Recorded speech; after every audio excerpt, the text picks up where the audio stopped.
Hey everybody, this is Dan, And this is Ron.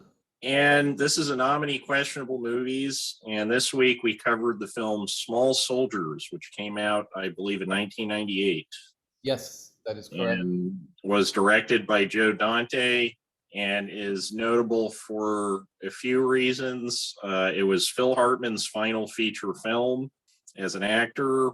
It's not Kirsten Dunst's first film, I think, but it's got to be one of the first few. It's an early film of hers, but Very early.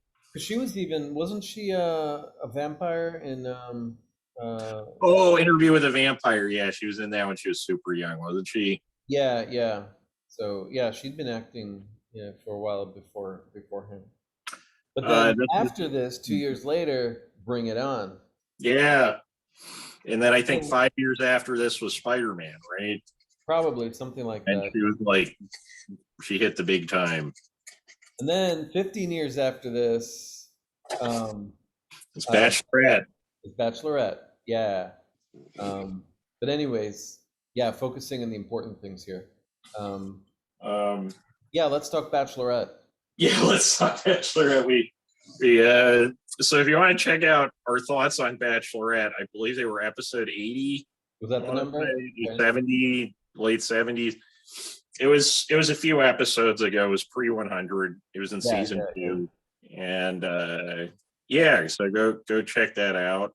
And also, if you're enjoying these videos, please hit like, please hit subscribe, please watch more of them. I have several children to feed. The only money that I get comes from YouTube clicks. And this is the only shirt that I own. So hit subscribe, hit like, or just feel bad about yourself all day. Um, Dan, I want to know a little bit more about these children that you're feeding. Me too. Who are they? Where'd you find them? I, we haven't worked out the details yet, but I have a number. All right. Playa. Yeah, yeah. But yeah, Small Soldiers. So directed by Joe Dante, who's also known for directing the Gremlins movies. And What else? Piranha, and I mean those are the ones he's known for. He's directed a fair number of other movies too, like the Second Civil War, which has a lot of the same actors as this movie. Okay. I think he did a few others after this. And he's still alive. He's still around. I found him on Facebook the other day. So Cool. Did he accept your um, friend request yet? not yet, but I don't know if he's able to accept more friend requests because he's got exactly 4,999 friends. It Okay. might be one of those things, but yeah, and he's also he was one of the major players at the for Roger Corman in the 1970s. He cut together a lot of the Roger Corman trailers. Oh, neat. Yeah, and he's had an interesting career, and he's sort of interesting in that he's one of the few like set costume prop design type people who ended up in the director's chair. Oh, And you can tell that from his yeah. work that he feels very comfortable using, dolls, puppets, stop motion. Like I think this one had a fair amount of CGI, but I think there's still quite a bit of stop motion in there. Uh-huh. um Yeah, it definitely looked like some of those were the actual toys being manipulated. yeah, it had to be a combination because you figure, like, I mean, DreamWorks was behind Toy Story, right? Right. Pretty sure, yeah. So this is the same studio as Toy Story 2 years after Toy Story, doing this like very different take on toys. You could tell that they gave Toy Story way, way more money to work with. But I think the toys in this movie look more realistic, probably because of that combination of practical effects and CGI that I'm guessing is there. Hmm. Because I mean, it wouldn't make any sense for it to be a DreamWorks movie and they don't use any CGI right after Toy Story, right? Okay, that's Um, fair. I Well, think. no, go ahead. Hmm. Oh no, I'm just thinking in terms of the visual the response that you get. So for Mhm. example, I'm thinking of the newest spate of Star Wars movies, the Mhm. episode 7, 8, and 9. Um, Episodes 1, 2, and 3, George Lucas made the decision to, you know, do some serious heavy CGI. All that, all the stuff was CGI in there, and it was not. Well, those weren't fun movies. And J.J. Abrams made a point in episode 7 to go back to using actual costumes, Mm. and actual figures and stuff. I mean, there's CGI in there as well, obviously, but it's more fun. The texture and feel of the toys is is just a little more fun than when you get those really fairly clean lines of CGI. I don't know. I'm making up a bit about toys. Yeah. I think like with CGI too, like it's maybe not as much now that it's like you have computers that are powerful enough to render the stuff in like extreme detail. Yeah. But like the original PlayStation now, like at the time it came out, I remember seeing that in the theater and I was like, whoa, that's like the craziest animation shit I ever saw, right? Uh-huh. At least technologically. Well, I mean, at the age I saw Toy Story, maybe that was also the craziest cartoon shit I'd seen, period. Hmm. Because I would have been like 7 then.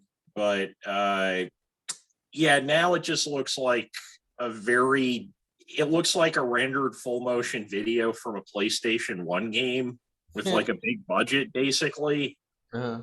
Um, and that's not like a fault of the animators, or it's just like it's inevitably going to look like that because the technology keeps evolving. Yeah. Yeah. And I almost think the technology evolving is not necessarily even a good thing, because there's a certain the ability to make the stuff too realistic, I think, is almost a detriment. Yeah.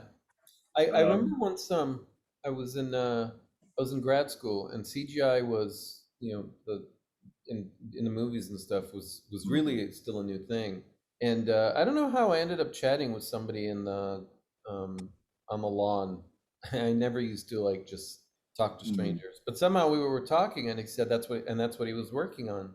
And I asked him, because the movies we were seeing, they still look different from cartoons. In cartoons, the hand drawn cartoons, again, they had all this kind of detail that the CGI was missing. And I asked him, are they ever gonna look that good? Or not, I didn't say that good, but look like cartoons that we see, like Disney and whatnot. And he said, why do they need to be that way? mm. Right? He was saying that the kind of effect that we're getting in animation was a new thing. So, and things would be done that way. They would look that way. Yeah, and But I think that ability to make it look realistic kind of undercuts one of the strengths of cartooning uh-huh. as a medium, which is essentially that like the distinctiveness of a given cartooning style is largely determined by what the person is unable to draw, right? Not with like, Robert Crumb could probably draw anything, but he's choosing to draw that way. And that in and of itself is kind of a right, like Picasso did all those like quote unquote primitive paintings after he'd basically proven that he could draw a horse with perfect dimensions with his eyes closed. Like there's literally video of him doing that. Wow. And so he's just like, well, all right, reality, been there, done that. All right, let's draw a bunch of like very triangular looking bulls and stuff. And that's the appeal of cartooning, I think, for me at least. And CGI kind of undercuts that. Yeah. And I think what's also, because I didn't remember this was a DreamWorks movie. The fact this is a DreamWorks movie is kind of like surprising. Why is that? Well, because you have like, this is basically the anti Toy Story, right? Right. Like Toy Story is about like empathizing with the toys and, Uh-huh. kind of amplifying this emotional connection that the kid has with the toys by making them anthropomorphized. Right. In this one, it's almost like a Stephen King concept, right? Because there's so many Stephen King books where it's like something from my childhood has come alive, gone crazy, and is trying to kill me, right? There, Cujo is the family dog. The Shining is your dad. Oh God, there's other ones I'm blanking on, but yeah, like the prototypical Stephen King book is basically like, oh, remember those juicy fruit juice boxes you used to drink when you were a kid? Well, now they're talking back and they're gonna kill you, right? And it's kind of like that. where it's it's your action figures and your Barbie dolls come alive and try to kill you. And I think this film, I don't think this is necessarily the peak of this in Joe Dante's career, just because of the two Gremlins movies. Uh-huh. But he's almost in like a genre of one. He's like the only person who makes family oriented horror movies, basically, right? Okay. Yeah, Um, I guess you could see this as a horror movie. All right, all right. oh yeah, I mean it's got all the tropes of a horror movie, right? Like inanimate object comes alive, tries to kill you, and you're trapped. It's Right. not, but there's not like a lot of jump scares and stuff. Mm-hmm. But there is a lot of like kind of simulated gore, right? There's the part where the one toy tears the other toy's head apart All right. and takes a chip out of it. There's a scene right after that where there's the Barbie doll in like the lab chair, and there's just like a chip inserted right in the middle of her torso. Yeah, yeah. Um, and yeah, I guess we should give a plot summary first. Yeah, yeah. I was just gonna suggest that too. Do you want to take a stab at it? You want to, or Sure. Um, this company creates a new line of toys. There's the Commandos, which are soldiers, and then there are the Gorgons, which are these monsters. And the purpose of the Commandos is to kill the Gorgons. And the Gorgons are programmed to lose, and they can move. So they've got this microchip in them. It turns out that it's a military microchip, and the toys can learn. So the toys show up, blah blah blah. They show up at this one store. There's a kid who's watching the shop, his dad's shop. He ends up taking some of them. He ends up taking one of the toys, which is one of the Gorgons. And then all the other toys disappear, and it ends up being that the Commandos have gone out to chase the Gorgons.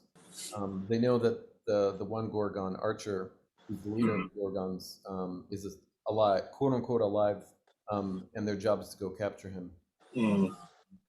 So let's see. There's the kid. He is interested in Kirsten Dunst, who has a boyfriend. Who has a moped? And the boyfriend has a moped. And long story short, the Commandos all try to they kidnap Kirsten Dunst's younger brother, and then they kidnap her and send a ransom note saying that they'll only free her if the Gorgon is returned.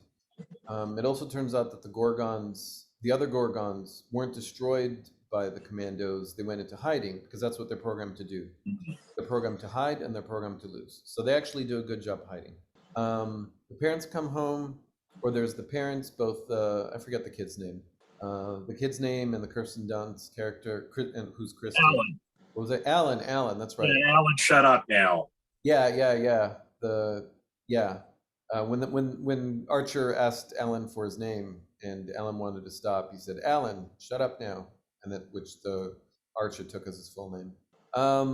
So they all end up in one house. Alan, Kirsten Dunst, her younger brother, and both of their parents. The Commandos are attacking, shooting fire. They've got these giant nail guns. They got even more Commandos from a truck. And they like reprogrammed all of Kirsten Dunst's what is it, like Wendy dolls? Oh yes. They call them, but they're obviously Barbie dolls. Yeah. They're Barbie doll stand-ins. So they program them, and they're the ones that actually they try to they tie up Alan. They try to tie up Kirsten Dunst, but she ends up going after them with a mallet. Let's see. So the house is under attack by the Commandos. We've got the scientist and the marketing person that designed the toys, but the marketing guy was also responsible for getting them the military grade chips. So there's a product recall on them, but meanwhile they're stuck in the house and about to die. The chips turn out to be they get destroyed if you have an EMP.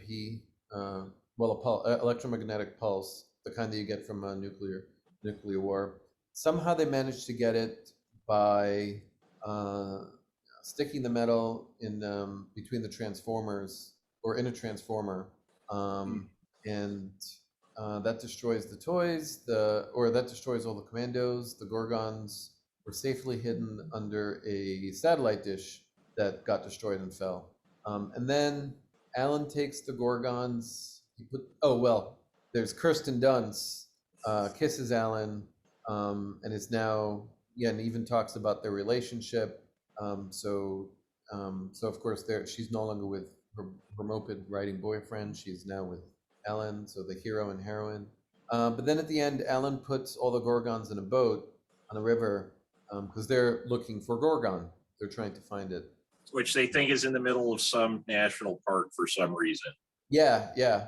And also the toys manage somehow to connect to the internet in his house all night.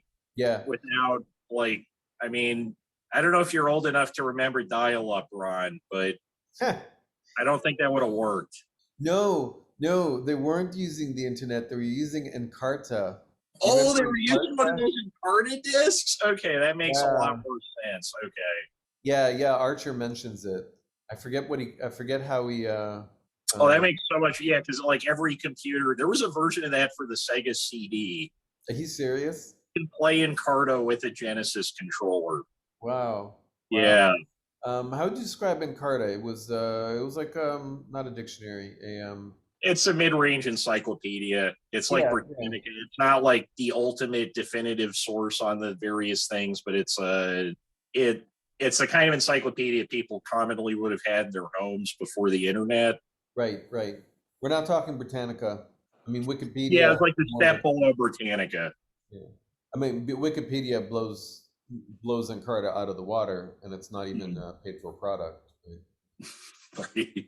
So, yeah, that's roughly the movie. I think I told a little bit out of order. I spent a little more time on some. Well, and you missed the Dennis Leary. So, like, the two guys that are working for the toy company, they have the meeting with Dennis Leary, who's the head of the corporation that owns the toy company.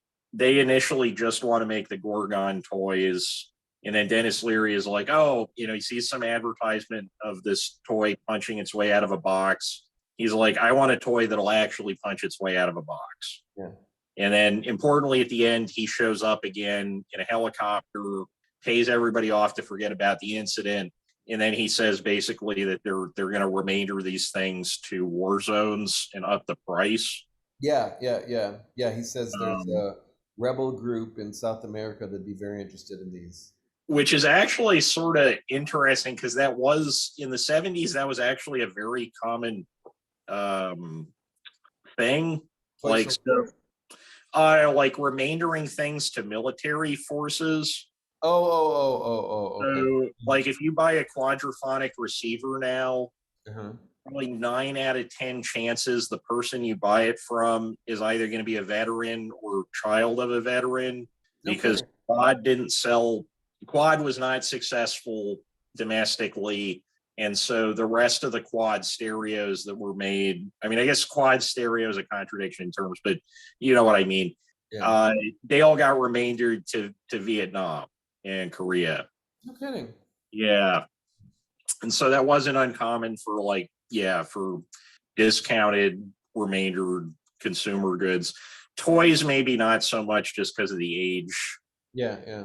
Difference, but and so we have within this the anti-Toy Story, right? Because like Toy Story is about legitimizing your emotional relationship with the toys, and it's about how like the important part of toys is not the industrial complex that produces them and the cultural values that they produce, but their importance is as this representation of kind of the purity of childhood in Toy Story, whereas this, it's flipped on it. Like, and you can kind of like, you can tell he's sort of biting the hand that feeds him at various points. Right. Cause like the only way you could pitch, because granted, this probably cost a lot less than Toy Story to make, but this still probably, it's a big movie. It's got big names in it. There's a fair amount of like pretty advanced computer animation for the time. Yeah.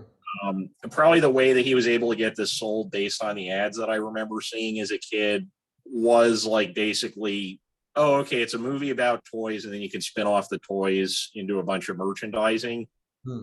success. Yeah, I think they gave out like versions of these toys with like KFC or Burger King at the Oh, time. oh, I didn't realize they made the actual toys. I'm pretty sure they made the actual toys, yeah.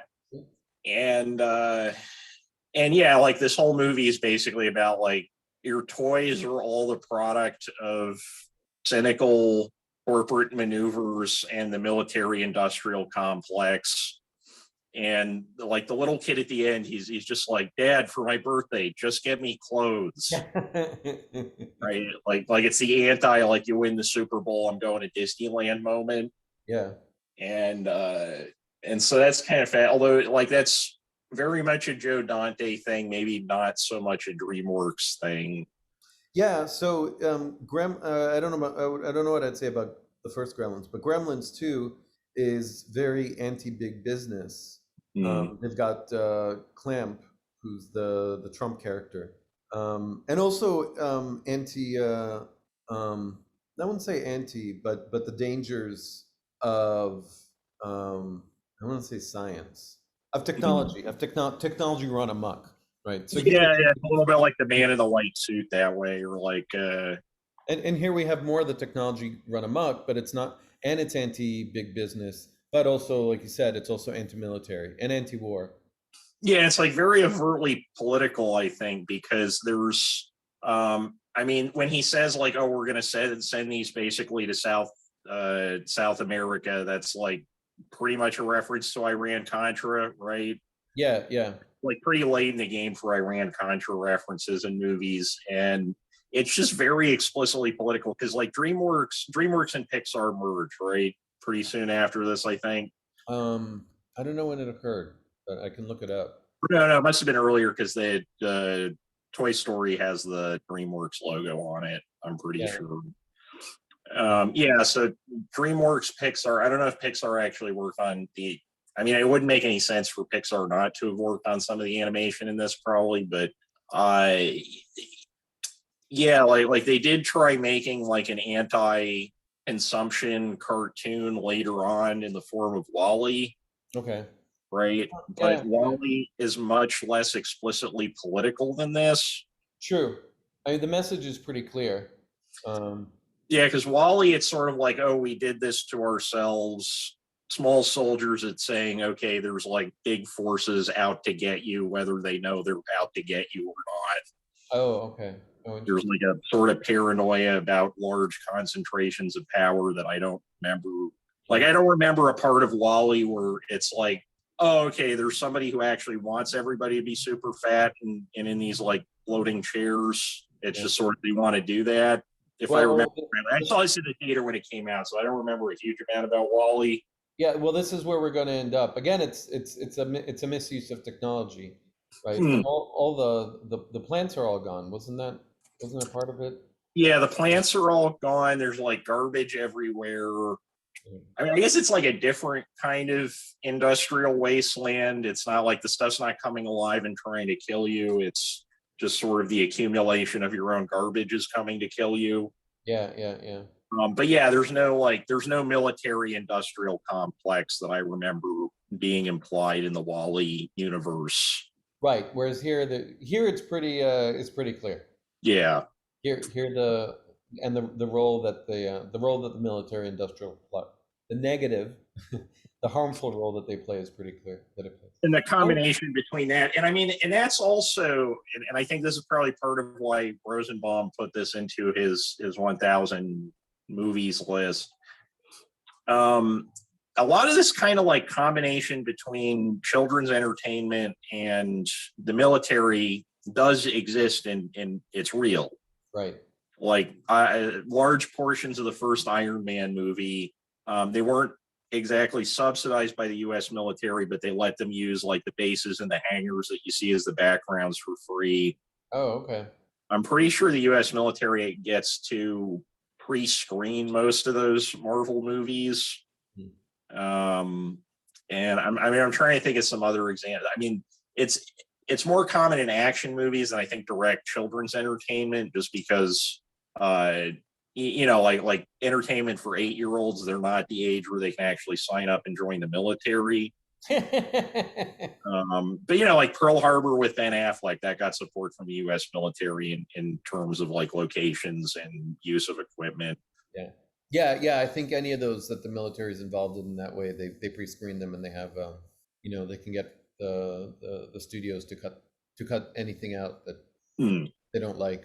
So Yeah, yeah, and they can promote stuff because like Iron Man, Iron Man is this very, at least in the movies, he's this very kind of positive looking portrayal of military technology. right. Um, and yeah, and this has like that kind of distrust, but at the same time, like it manages to hit all of the horror beats and all of the family movie beats, Uh-huh. right? Because you have like, the kid who's in trouble who needs to redeem himself, Hmm. the parents who don't understand, the weird, like I think the most common trope in all of movies perhaps is man or boy proves himself under unusual circumstances and then is validated in the eyes of society through his being accepted as a romantic partner to some specific, like usually within the narrative there's only like one woman, right? And it's just sort of like I have to prove myself to society when toys attack, or Right. Right. going back to like we talked about this in the Buster Keaton movie episode a little bit. um So here it was just 14-year-olds. Yeah, and you have like the goofy thing. Nobody actually gets. I mean, by the standard, and I think it was a big deal at the time, if I remember right, that this got a PG-13. Yeah, it's PG-13. Yeah, because it was not It was advertised like a PG. Basically, it was supposed to be like a high octane version of the Indian in the cover, right? If you remember that movie. No, no. Okay, that was like a really big. They showed that like when the teacher would get sick, and they'd show some of the VHS tapes they had sitting in the teachers' lounge at the school. Okay. When I was in elementary school, they would show that a lot. And yeah, it's just it's based on a kid's book. There's this little Native American figurine. It looks kind of like a cigar store thing, but like an army man, but as a Native American. And it just starts talking to this kid, and then they go on adventures. But Yeah, I've never. but the toy is his friend. Mhm. Yeah, I Uh, remember. I remember when it came out, but yeah, I never saw it.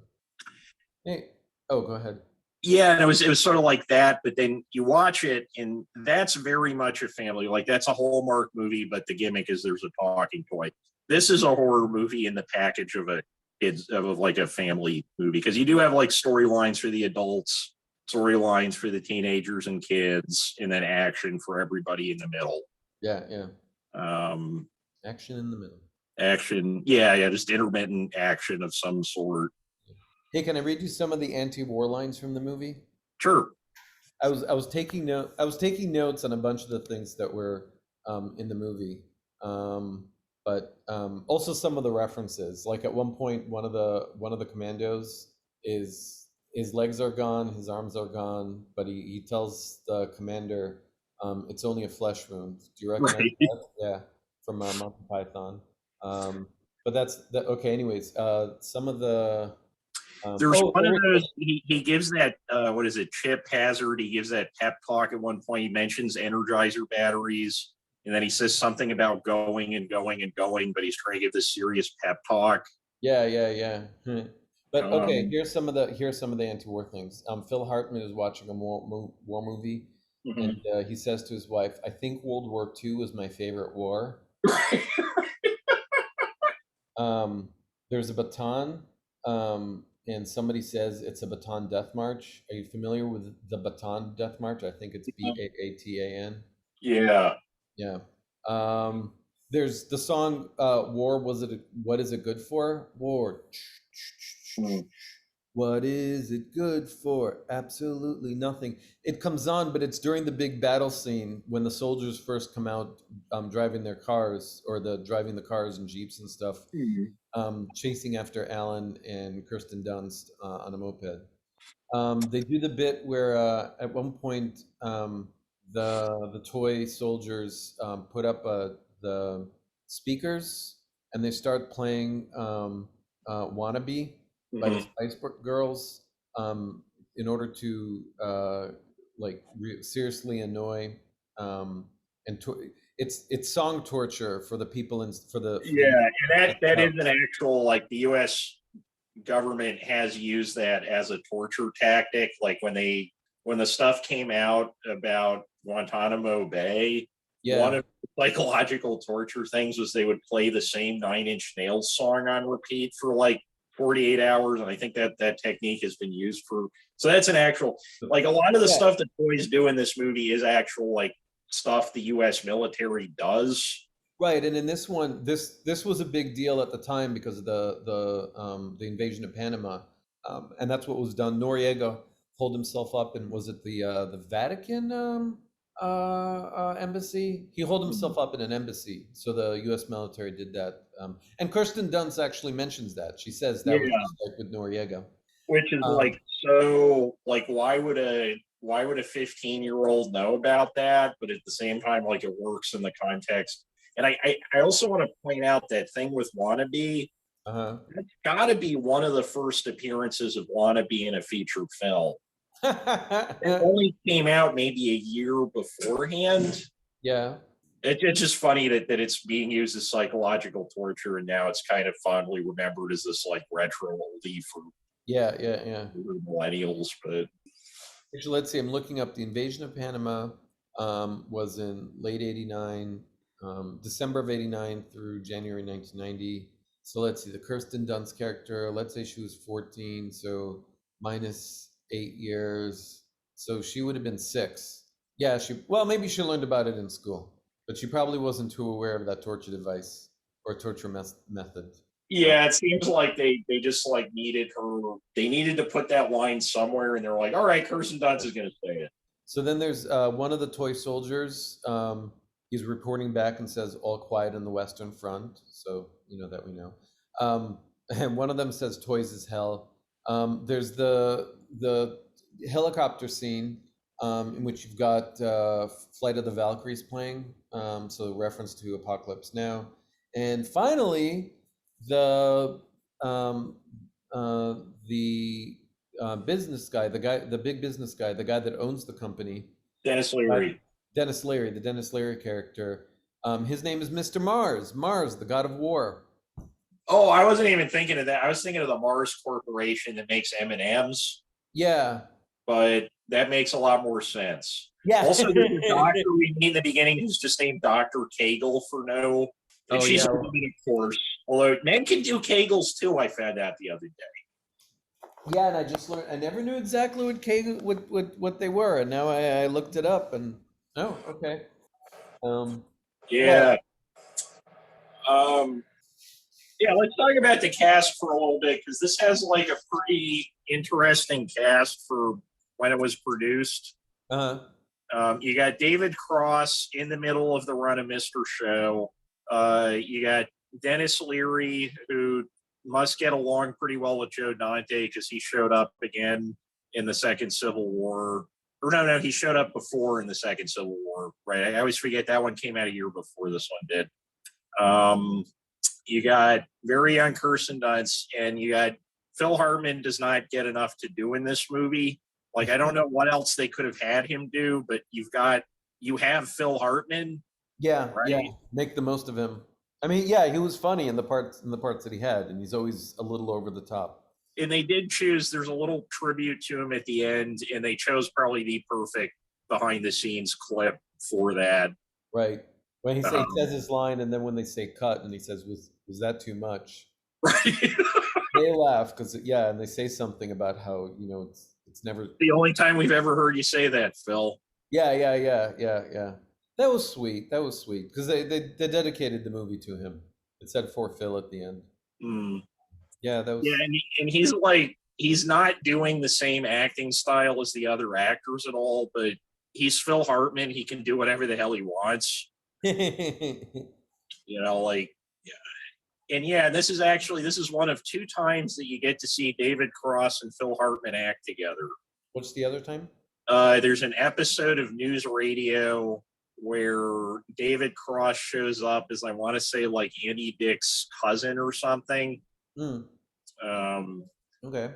Yeah, nothing to complain about with him here. Dennis Leary, I mean, I think I told this story when Matt was on once or twice, but so I have like non-personal beef with Dennis Leary.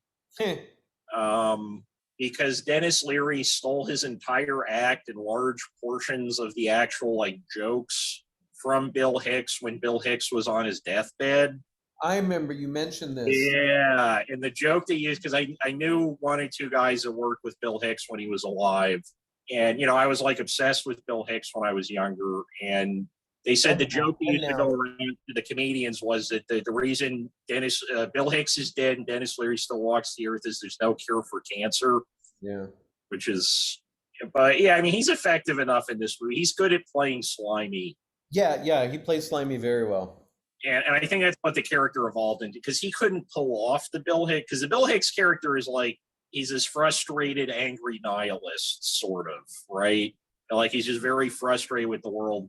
Dennis Leary, he just kind of comes across as like, he's like a guy who would self-identify as a libertarian 15 years later in time. Okay. Like, I can do whatever, or like that whole bit about like women only want to save the cute animals. Like, that sounds like proto-conservative kind of stuff. Like he's a much more conservative comedian than Hicks was, I think. And he doesn't. There's something almost misleading about it, because he doesn't quite come across that way. It's a little subversive. I don't know. Yeah. You get this without realizing that he is this, as you're describing it, a proto-conservative. He's saying Yeah. I mean, it's like there's bit, because like I mean, when Bill Hicks died, a lot of stuff kind of was not handled as well as it could have been. His estate ended up being run by his best friend from childhood, is a guy named Kevin Booth, who became friends with after Bill Hicks's death, and then put on the like Sacred Cow, which was the production company. He put on their website, put like little kind of highlight blurb things and release some stuff. Alex Jones and Joe Rogan. No. Yeah, they both. I knew about both those guys years before most people did, because they were. Well, I mean, Rogan people knew from Fear Factor. I knew him because he was in the comedy scene and he knew Doug Stanhope. Wait, what about News Radio? I did not see News Radio until after it was off the air, because it went off the air when I was 9. Oh, okay. Because that's where I know Joe Rogan from. It took me a long time. I still have a hard time believing that it's the same person. It's the same. And there's like bits and pieces, because you can tell the News Radio character is kind of a caricature of him. Mm-hmm. Right? Because he's always like, I can fix everything, and like he thinks he's a lot smarter than he is. Oh my God, yeah, he's weird. Right. And right, and like everything in the office is covered in duct tape. Mm-hmm. He's an idiot, he's incompetent, he's lazy. Right. And Alex Jones, I think, because like Bill Hicks recorded a short video outside the Waco siege. I think that's where Kevin Booth met Alex, although they're both Austin, Texas people. So somehow, like, I saw Alex Jones in a restaurant eating a burrito once when I was out there. So, oh, no kidding. And, yeah, Richard Linklater knew him, and he had him in a few of his movies. Yeah, he should in Waking Life, which actually we never ended up doing an episode on Slacker after we watched it, really. But well, we ended up talking to Kathy about it for like 10 minutes. But yeah, we watched it in preparation for talking to Kathy. One of the interesting things we didn't get to mention about Slacker in the Kathy episode was there's that guy talking on the megaphone in the van at the end of it, right? Mm-hmm. And then that's almost the exact same sequence. I think the shots might be slightly different as the Alex Jones thing in Waking Life. Okay. It's right, because he's in the van, he's doing the megaphone thing, he's not saying anything that hugely different than the guy in Slacker saying. Hey, actually, we do have there's another episode that in which we talked about Slacker, and by that I mean in Anno Mini. I think it might have been our second one, and it was when I talked about how Gen X movies. Yeah, if you want to understand Gen X, watch Clerks, Heathers, and Slacker. It was I still think I have to go back and listen to it again. I'm a little afraid to, because at the time, after listening to it, I'm like, oh my God, I sound so bad. I sound like such an idiot. I don't know what I'm talking about. But I published it. We Mm. published it. It's live. Now I'm I mean, curious. half the time I listen to these podcasts online, like I keep listening, but there's like a good every 10 minutes or so. I'm like, does this person really know as much as it's really that interesting? Yeah. You know, but it's sort of like I'm sick of listening to records for some period of time, so I just need like chatter Oh, okay. in the house. You know, and I think that's a lot of the appeal of talk radio, right? Like it's just it's voices in your house. Uh-huh. You don't have to listen to the details, or as long as there's a bunch of words, people Yeah, saying words and intonation. Wait, yeah. now Like, sort of like our podcast. You just, put it on in the background while you're cleaning your house, while you're that's doing why we make it work. long. Yeah, yeah, yeah, because it takes a while to clean your house. You If guys make our podcast longer yeah. because you touched us I wonder how here. people do listen to our podcast. What are they doing? Are they actually sitting there doing nothing but listening, or are they multitasking? Are we background? I don't know. Leave a comment. Tell us because I have no idea. I Yeah. have gotten very little feedback on how people consume this show. Yeah, yeah, yeah. Yeah, it'd be interesting to know. Actually, we know a few of the listeners. We could ask them. We Uh, do know a few of the listeners, yeah. so, Um, but yeah, Small Soldiers. Let's see what also, else. Oh, you yeah, were talking about the cast. Anything else about the cast? the cast. I mean, there's a few people who I don't remember ever seeing anything else. There was one detail I wanted to point out in terms of your like military list Yeah. was the fact that so there's that scene early on where Phil Hartman just got this giant big screen TV. It's obvious he doesn't know what he's talking about because he says that it has Dolby stereo, Uh-huh. which Dolby stereo has been around since the 70s. Oh, He oh, oh, means yeah. Dolby surround sound, but I think it's supposed to underline he doesn't know what he's talking about. Oh, okay. Maybe I mean that or like the audience probably wouldn't pick up on that unless they were home theater nerds or whatever. But Mhm. yeah, this is well into like the VHS I watched this on originally had like decoder surround sound on it already. But he's testing the TV and he turns it on. There's no VCR hooked up to it that you can see. Mhm. There's no TV station bugs, and for some reason, all the TV ever plays is like military test footage, Yeah, like the yeah, kind of yeah. stuff you use for B-roll in an Ed Wood movie or something, Huh. which was sort of interesting. Also, I kind of wonder if the when Kirsten Dunst takes out a bunch of the toys with a lawnmower towards the end, if that was in any way inspired by the end scene of Dead Alive. Do you ever see Dead Alive, the Peter No. Jackson one? Um, I'm not sure. I don't remember. Okay, it might be the goriest zombie movie ever made, but it's like very Oh. silly and funny. It's like closer to when he did Meet the Feebles than to when he did Lord of the Rings. Oh, really? Yeah, Oh. it's like Huh. really early. I have it in the other room. I think Zach gave me his copy. Yeah, But yeah, I probably haven't seen it because I just thought it was horror. I didn't realize it was in the same vein as Meet the Feebles. yeah, I mean, it's goofy horror. Like if you can deal with some cartoonish gore, Yeah. think of it's sort of like you know that Monty Python sketch where they're having the like tea party and the people are playing tennis and then suddenly everybody's arm starts coming off and crazy amounts of blood start spurting everywhere and it's ridiculous. Uh-huh. It's like It's like that? that for 90 minutes, yeah. Oh, okay. All right. Oh, I can handle that. It's really And with there's horror movies, it's not the gore that gets me, it's the eeriness. When you get this really eerie, creepy moments, and then like the surprises. oh, you might like this one then if you like the other Peter Jackson movie. There's like there's the kind of cliche of the zombie baby, right? Like every zombie movie, somebody has to give birth to a baby that's then a zombie, Oh, huh. right? And this one, they actually take it out in a stroller to the park, Yeah. and it's really funny. But the scene I'm referring to is the very end. What I think the zombies. It's been a really maybe we could watch this for the show, but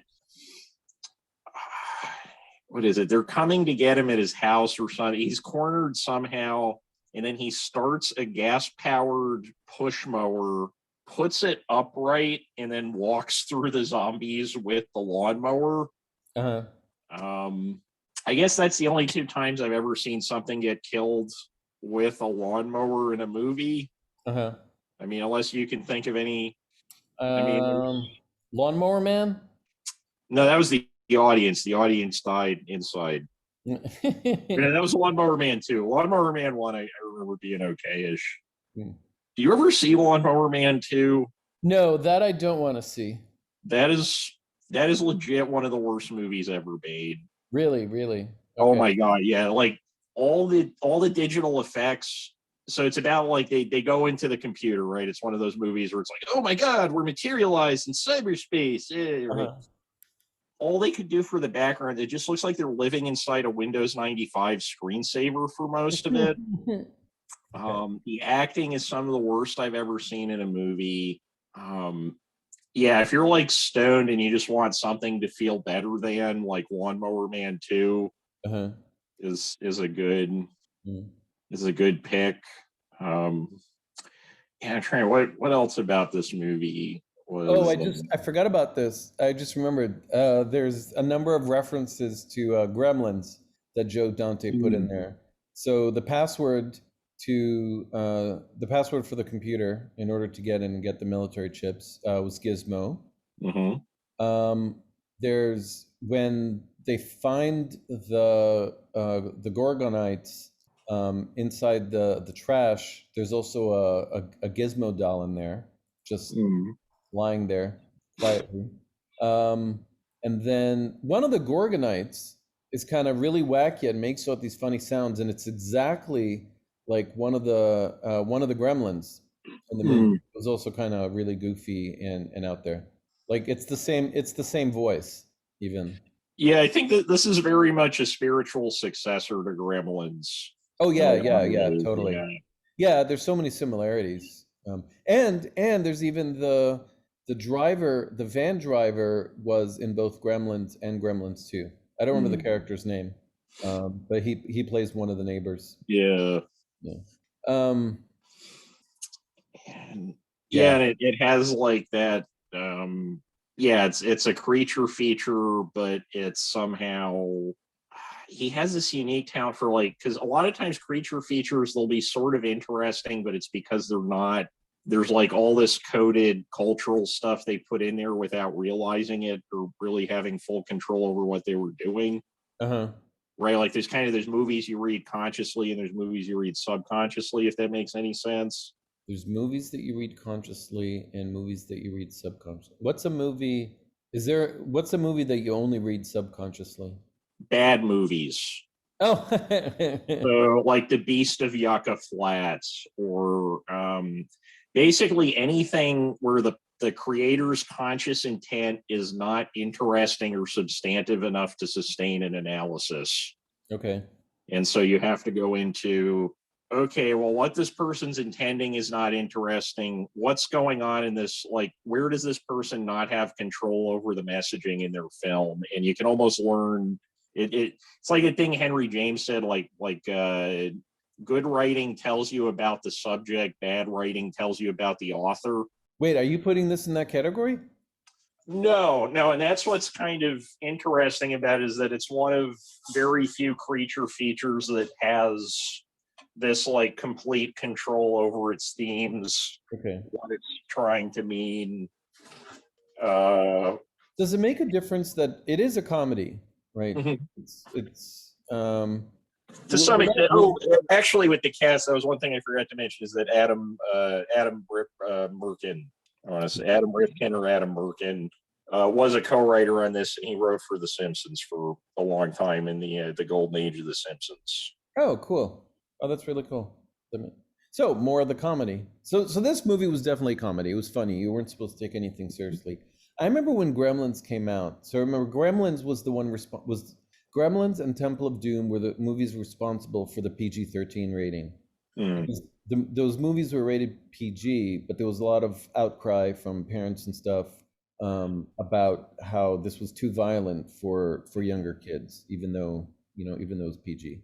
So they came up with PG-13, which didn't mean that you can't bring in kids under 13, but it's highly advised, right? This was also PG-13. But anyways, I went back and I watched Gremlins after, a couple of times, after years and years. Gremlins is a comedy. Mhm. It was billed as a horror movie, but it's a comedy. Gremlins 2 is definitely funny. Like, there's no question. And Gremlins 2 makes fun of Gremlins. But Gremlins itself makes fun of the genre. Well, I think that's true of because even Piranha is not a straightforward creature feel. Like, it's obvious that Corman was trying to cash in on Jaws, Right. but what Dante does with it is much closer to comedy, I felt like, than straight. Oh, okay. All right. Think of a Dante movie where it's straight horror. Because Gremlins, I think it's a little bit more confusing than this movie in terms of that. Like, I didn't realize Gremlins was a comedy until what's her face, the woman in Gremlins, she gives that ridiculous monologue about like her dad in the Santa suit breaking his neck going down the chimney. Yeah, that was Phoebe Cates. Phoebe Cates gives that talk. Oh, from Fast Times at Ridgemont High. Yep. That Phoebe Cates. So Yeah. in Gremlins 2, she tells another story, and I think it's President's Day, and a guy like who's dressed as Lincoln and flashed her or something like that. I forget the whole thing, but it's totally it's taking that joke and making it even sillier. But I remember when it came out, when watching Gremlins, and I was probably like 10 at the time, and I remember that sounding like some like, wow, this horrific thing that happened, and then watching it and realizing like, no, you're supposed to laugh at that. It's so absurd. Right. It's like very funny to somebody who's been working on slasher movie trailers for like 15 years. And that's probably like, you figure if he was cutting together, he probably saw almost every Roger Corman movie for 10 years. That's got to Yeah. leave some kind of mark on your brain. I mean, he probably saw like what, 400 Roger Corman. That's the thing. If we can get him on, we should ask him that. Right. Joe Dante, or anybody that knows Joe Dante, we would love to have you on. We'll watch all Yeah. your movies if you come on. I've got to watch Piranha again because I remember watching Piranha as a kid and being scared. Oh my God, Dan, I think I still have a fear of piranhas from that movie. I was afraid that piranhas, because the whole thing was that the piranhas end up going from, they end up getting into like outside of their normal habitat, right? Yeah. I was Well, but afraid you that. never see the piranhas though. It's so obviously just they're shaking around the camera with like a water pot thing around it. But yeah, to me it was a horror movie. I was so scared by it. I mean, I think that's the thing with the horror genre too, is that like it can. I've definitely, because like for me, horror doesn't. I enjoy horror, but it doesn't work on me 99% of the time. Uh-huh. Like I remember I watched Poltergeist with two friends when I was younger, and I couldn't stop laughing because it seemed so ridiculous. And Okay. they were both like, shut up, we're scared, or whatever. And I'm just like, wow, this looks like a YouTube video or something, right? But imagine it when it came out. Right. Yeah. And the technology that that was pretty high tech for the time. I mean, we watched Close Encounters, right? Well, actually, Yeah. Close Encounters, I think, not the aliens, but It's the a much better stuff. looking movie than Poltergeist. It is, and it's by the same person. It's also Steven Spielberg, right? I think he at least produced Poltergeist. Yeah. Okay.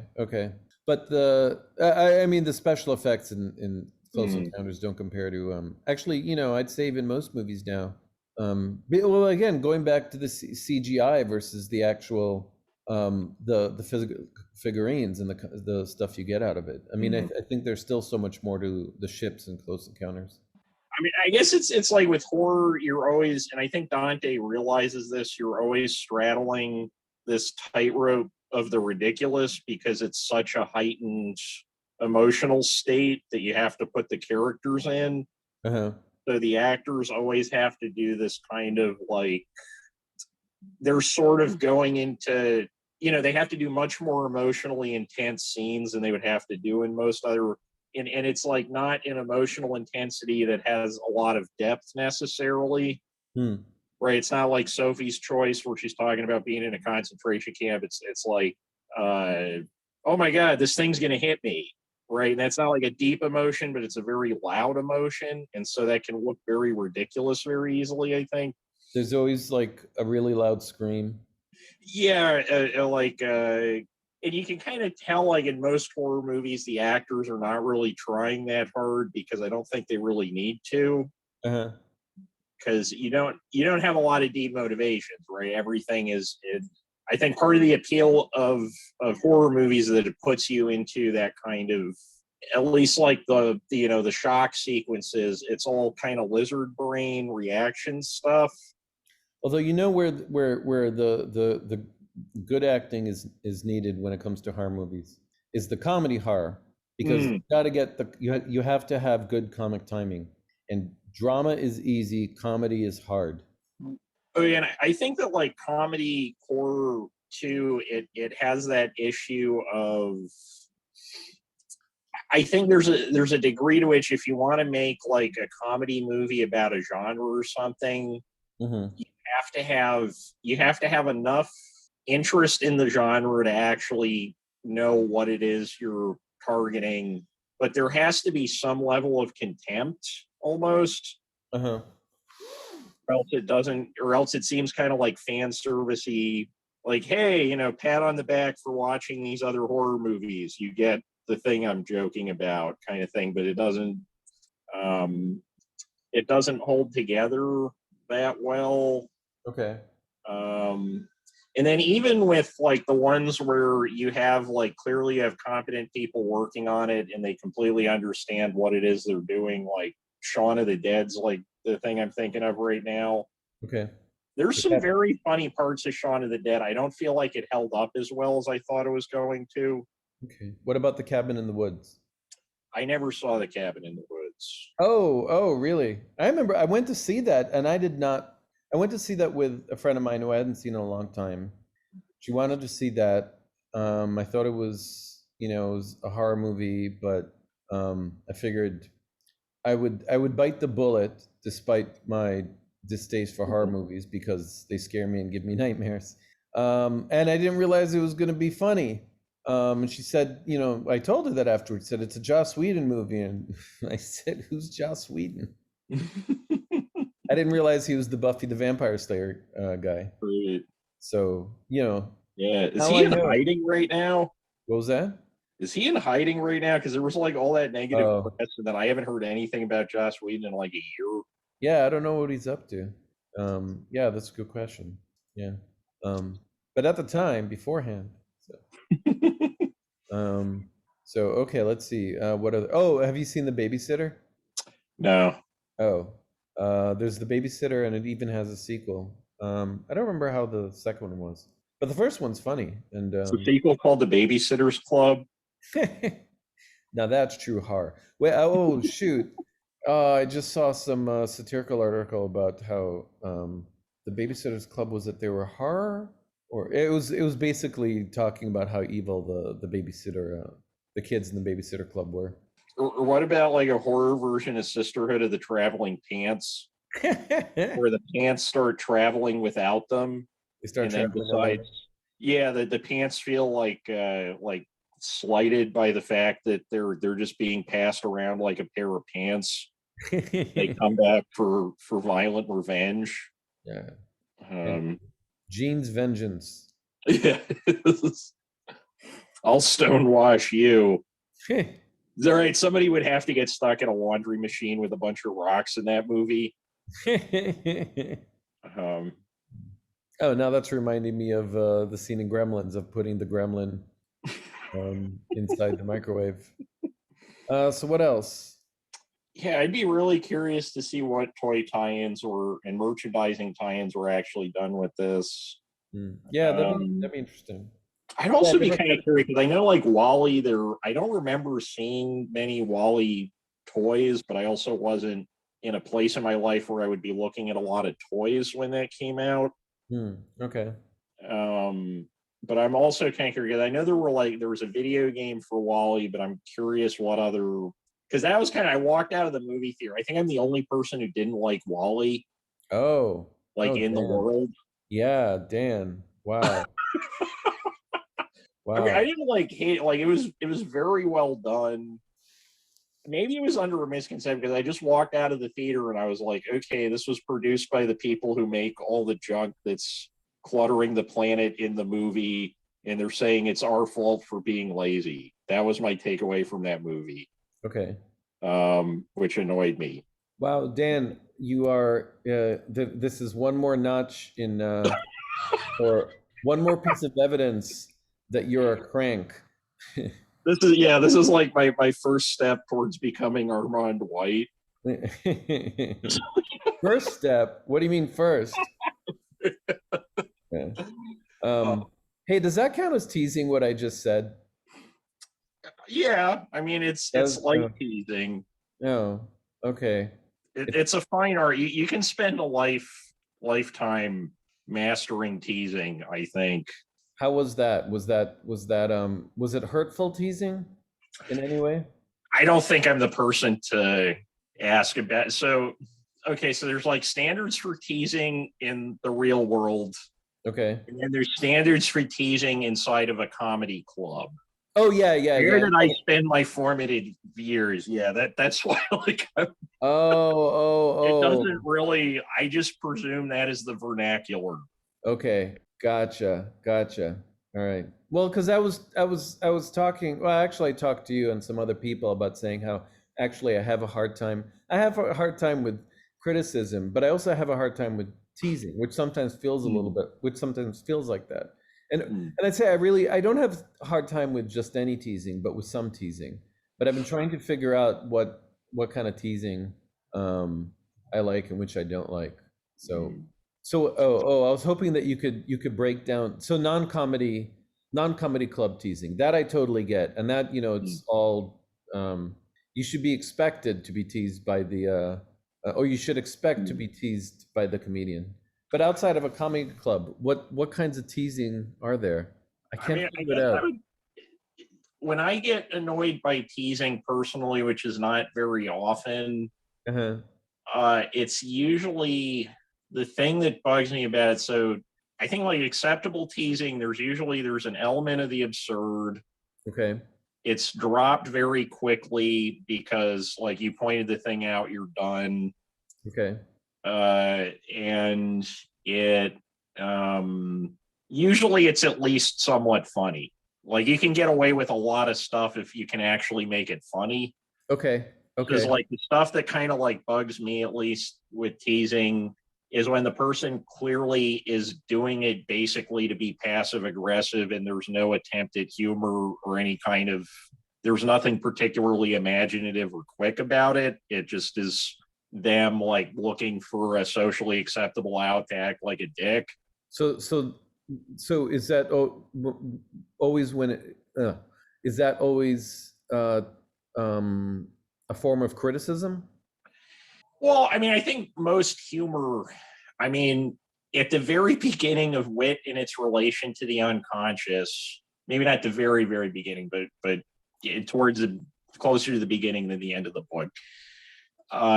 Freud defines jokes as essentially the only socially accepted form of releasing or expressing unlimited hostility, Oh wow. which I don't know if that covers all humor. I mean, I think like on a purely technical, like how does the car run kind of way. I forget it was one of the Simpsons writers. It might have been James L. Brooks who said that it's humor is the clash between unlike objects put in proximity or something like or unlike tones. I like that better. Yeah, I mean that's a lot more. If you're trying to write comedy, that's a lot more useful than the Freud thing. The Mhm. Freud thing, I think, is worth considering though because there is that element to jokes. Like a lot of jokes are kind of and like that 2,000 page book, Rationale of the Dirty Joke, that I talk about a lot, the Gershon Legman one. He's working from that framework, so he basically sees jokes as pretty much just like tonally inverted body horror in large part when he's talking about sex jokes. Okay. There's like an entire 100 page chapter of that book about castration jokes. And 100 pages? at least 100 pages. Yeah, because it's a 2,000-page book. Here, I'll go grab it. I'll read some of the chapter titles to you. How do you spend 100 pages on castration jokes? I mean, so this guy had the largest private collection of like basically illegally. What's so weird about this book is that to get dirty jokes when he was writing this, most of the historical record was in like handwritten manuscripts because he couldn't publish the stuff due to censorship laws. Anyway, I have both volumes in my hand. Here you go. That's a lot of book. This is all talking about dirty jokes. So I'm going to start with the second volume because the second volume was mail order only because the stuff was too gross to get into bookstores. Wait, I don't know if I want to hear this. Well, I mean, it's just, okay, so chapter 10, homosexuality, chapter 11, prostitution, chapter 12, disease and disgust, chapter 13, castration, chapter 14, dysphemism and insults, number 15, scatology. But these are all dirty jokes? So it's like a combination of examples that he got out of texts. So everything is like sourced and it works as a history on some level too. But he's analyzing these basically to come to like, what is the nature of these jokes? Why do they exist psychologically and as a social function? Dirty jokes are of more interest, I think, to because he's like a third wave Freudian. So the dirty jokes would be the thing where it's revealing some kind of thing the person doesn't want to discuss directly. Okay. But that's just, I mean, that's one very broad category of jokes, but not all jokes are dirty. No, but if he got 2,000 pages out of the dirty ones, I don't know if he lived long enough to finish the other ones. Yeah. No, but I'm saying in terms of what makes it, in terms of what makes a joke or what makes a joke funny. In terms of a joke, but in terms of teasing, I think the hostility thing is at least worth considering. Okay, all right. And maybe is it so? Do you think that's always true of teasing, or is that a kind of teasing that is potentially? Well, I think there's like levels of. I think hostility is a much more complicated social phenomena than people make it out to be sometimes too, because there's an element like think about like two dogs. Mm-hmm. You can see two dogs like jump around over each other, kind of nip at each other's ears or whatever. It looks sort of like they're fighting, but you know they're not fighting. Mm-hmm. And it's a sign of like trust and respect between the dogs that they can do that, and it's never going to break out into like one of them's trying to bite the other one's ear off. Okay. And so at least in the comedy club, the way I took it was on some level, this person feels comfortable being like this. This is not direct hostility. This is just sort of like general existential malaise, and they feel comfortable expressing that around me. Mm. And I think to some extent, like like people, you're gonna feel more comfortable complaining about personal stuff with somebody that you trust versus obviously somebody you don't trust. Right. There's a certain amount to which like negativity in a social relationship implies intimacy. Mm-hmm. And so I guess it's a thin line between, is this person being a dick or is this person doing it? And it's also like, how were you socialized? Yeah. Well, I guess, right? Okay, is this person being a dick, or you can have teasing that's endearing or endearing? No, that's yeah. It can be endearing. Like somebody being cranky can be endearing if it's like in a laughable kind of comical. Yeah. And it's a way that it could be done in a way that shows that you actually appreciate the person and you appreciate the person for what, for who they are, and you're making fun of them a little bit, but it's because you actually like and care about them and you even appreciate this particular thing. And I think also like if it's something very specific to the person, it also says like, I'm lightly criticizing you about this, but I also paid enough attention and understand the mechanism of what you're talking about enough to where I can form a joke based around those inside references. Okay. Right. Yeah. I mean, I think there's a wide spectrum to teasing, and it's probably like it's a case by case thing because it's like I kind of presumed it was a given of social interaction until I was with Liz. And realizing that there could be too much of it. So that's when it feels like you're making fun of the person. Yeah, I guess like the stereotypical thing would be like a rich person in a sitcom or a movie or something. I don't know, like makes a sarcastic comment about like, oh, nice shoes or something. It's the person's wearing Converses or whatever. It's meant to point out like, oh, okay, I have a higher social status and you don't understand the rudiments of your existence. And that can be kind of nasty, and I get that. That's not usually how it works in a comedy club. Uh-huh. I guess it's the kind of comedy you're doing too, right? Because like I worked with some comics where it's like all they do is impressions of celebrities, right? And that's it's not necessarily easy to do the impressions, but once you got that done and you got a decent act worked up, pretty much smooth sailing from there, right? Versus like if you're doing a Bill Hicks bit, Bill Hicks would play a lot of small towns that were not very fond of what he was saying about the military. And he got his oh god, I think it was Veterans Day. He did some bit about the military, and some guy in the audience was like, I fought for that flag. And then Bill Hicks was like, I think this was when he was drinking a lot. And he's like, well, you didn't fight me. And then they got into a fight outside the comedy club, and the guy actually broke Bill Hicks's arm. Oh, no kidding. Yeah. The worst, I made a military joke on Veterans Day, but all I got was a walkout and a comment card. Thank God. What did the comment say? The comment, I didn't even realize it was Veterans Day until I got the comment card. Oh, wow. Wow. And I still would have done the bit, I think, but it was just like, it's incredibly disrespectful to say this on Veterans Day. I stand behind the bit. The bit was about how we had a military recruiter in the cafeteria and nobody wanted to talk to him.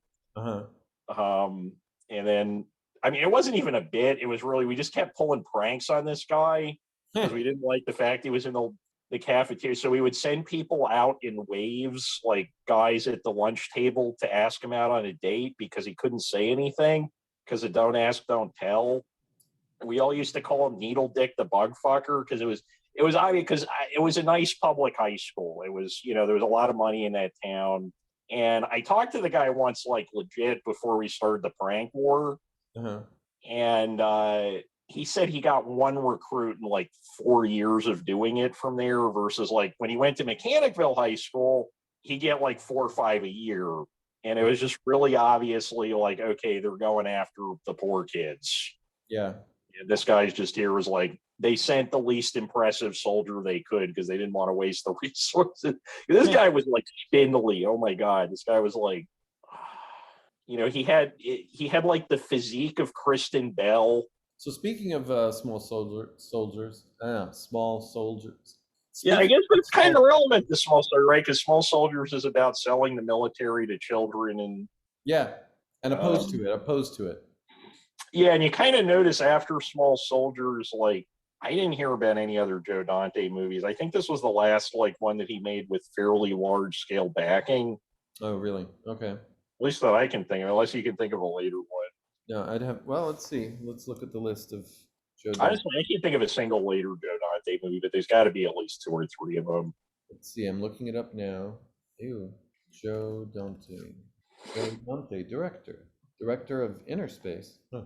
I didn't know that. Let's see.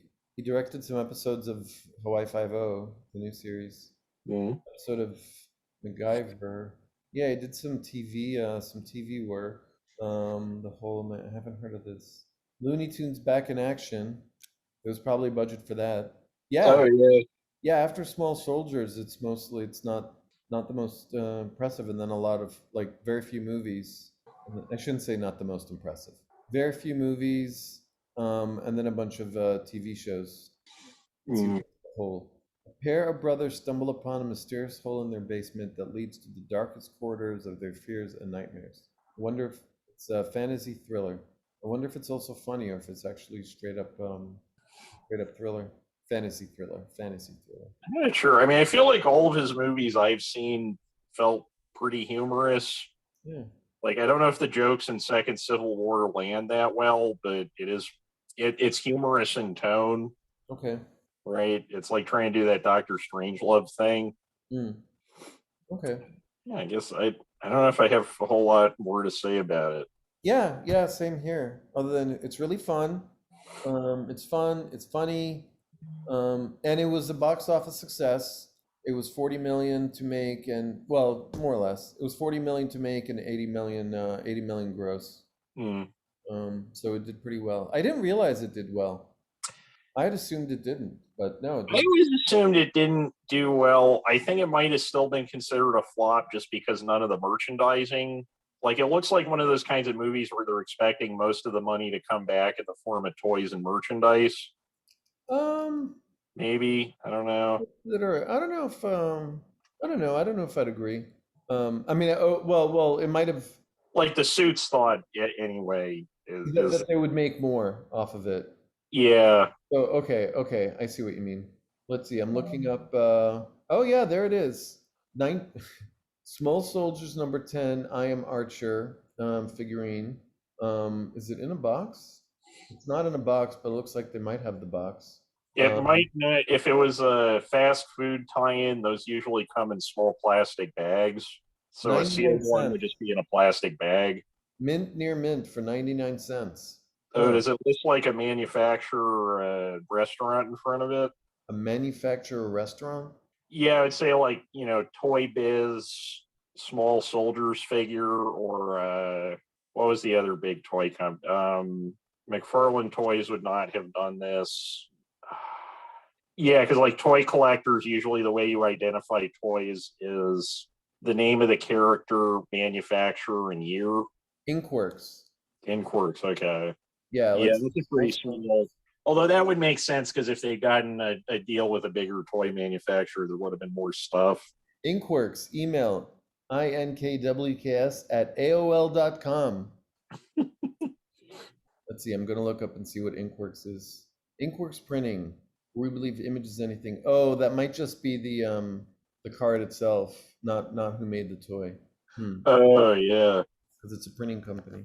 So, but yeah, there's a toy available if you want it. I wonder if they have others. probably. I mean, where there's one toy, there's always. I feel like after 1980 or maybe 1975, I'm not an expert on toys, but I have been watching a lot of videos on the toy market lately so that I can make some money on it. Um, Oh, there we it's go. Oh, go ahead. it's extremely rare for there to just be one toy. Like, they're going to come out with a line of toys. Holy moly, Dan. Okay.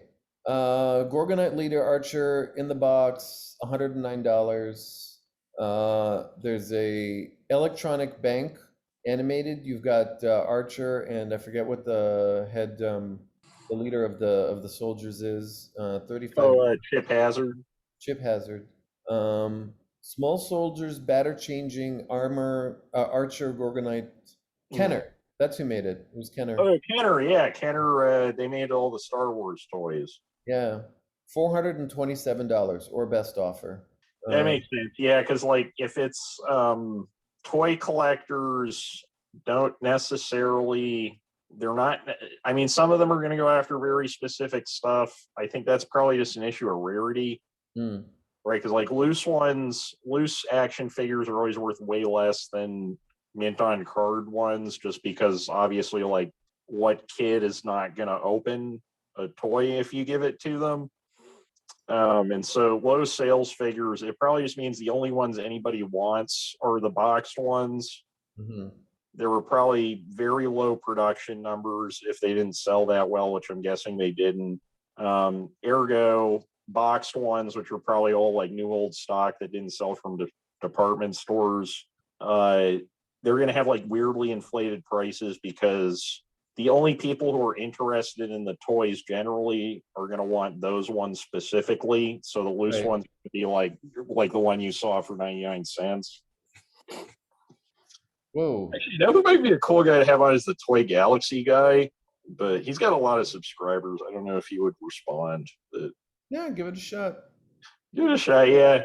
You ever watch any of that stuff? No, Dan Larson, he just like does these 15-minute videos on the history of different like 80s toy lines. no, no. And they're pretty interesting because he goes into like he did an episode that actually went into why the hell was Rubik the Amazing Cube ever made. Um, You mean the cartoon? the cartoon, there were it turns out there were no toy tie-ins with that except for the actual Rubik's Cube, which Okay. was a little surprising. Um, But yeah, that's all I have to say about Toy Soldiers. yeah, I know it uh, got mixed reviews, but it's definitely worth watching. It's fun. yeah, it's fun. It's got a good message. It's like it's very competently made. You got a very good cast. You know, the computer animation's pretty impressive for 1998. Yeah, The toy animation is impressive for any time. yeah. You know? Cool. All right. Well, we'll see you next week then. Yeah. This has been Dan, And this is still Ron. and hit like, hit subscribe. If you made it this far in the video, then you know you want to do it. I don't know what's holding you back. Maybe procrastination is a persistent problem in your life, but you can beat it with one small step by hitting that subscribe button. It helps the channel. It helps makes me feel better about myself. You know, when I wake up in the morning, I'm like, ooh, I have more subscribers. You know, and It validates you. it validates me. Yeah. All right. So, yeah. So like, if you don't hit the subscribe button, you're kind of being a dick. You know, just saying. All right. We'll see you next week. Take care, everyone.